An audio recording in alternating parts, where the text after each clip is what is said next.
ICC champions trophy শিরোপা এখন বাংলাদেশের। কক্সবাজারের লাবণী বিচ পয়েন্টে আজ সকাল 10টা থেকে বিকেল 3টা পর্যন্ত এবং 12 ডিসেম্বর ঢাকার বসুন্ধরা সিটি শপিং মলে জনসাধারণের জন্য প্রদর্শিত হবে। এরপর 13 ডিসেম্বর ট্রফি যাবে হোম অফ ক্রিকেট শেরেবাংলা জাতীয় স্টেডিয়ামে, যেখানে বর্তমান ও সাবেক ক্রিকেটার ছাড়াও উপস্থিত থাকবেন বোর্ড কর্মকর্তারা।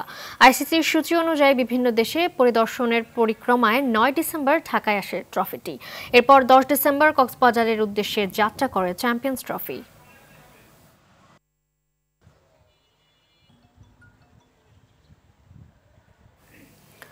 দর্শক, কিছুক্ষণের মধ্যে কক্সবাজারের সুগন্ধা সমুদ্র সৈকতে চ্যাম্পিয়ন ট্রফি উন্মোচন করা হবে। এই বিষয়ে বিস্তারিত জানাতে সেখান থেকে সরাসরি যুক্ত হচ্ছেন সহকর্মী সাইফুর রহিম শাহিন। শাহিন, চ্যাম্পিয়ন ট্রফি উন্মোচন নিয়ে জনসাধারণের মধ্যে আগ্রহ কেমন দেখতে পাচ্ছেন জানাবেন। মালিহা, ঠিক 10টায় এটা উন্মোচনের কথা থাকলেও 11টার দিকে এটা এখানে জনসাধারণের জন্য উন্মুক্ত করে দেওয়া হয়েছে। কক্সবাজার সমুদ্র সৈকতের লাবণী পয়েন্টে ঠিক আমার পেছনে আপনি দেখতে পাচ্ছেন এই ট্রফিটা এখন এখানে যে এখানে উৎসাহী লোকজন, এখানে পর্যটক থেকে শুরু করে সবাই এই ট্রফিটার সাথে ছবি তুলছেন। তো দর্শকদের মাঝে অনেক উচ্ছ্বাস দেখা যাচ্ছে, স্থানীয়দের মাঝে অনেক উচ্ছ্বাস আমরা দেখতে পাচ্ছি। তো এখানে এই স্বপ্নের ট্রফিটা সাথে একবার ছবি তোলার অধীর আগ্রহে দীর্ঘক্ষণ অপেক্ষায় ছিলেন অনেক উৎসুক মানুষ। সেই প্রতীক্ষার শেষ হয়েছে।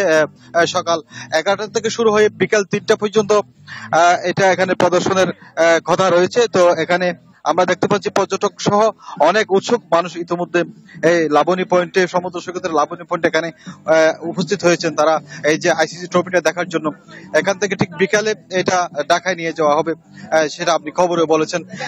এরপরে বাংলাদেশ সর্বশেষে এটা বিদেশে, এর আগে আফগানিস্তানেও এটা প্রদর্শন করা হয়েছিল, এখন আজকে কক্সবাজার প্রদর্শন করা হচ্ছে, কালকে এটা ঢাকায় প্রদর্শন করা হবে।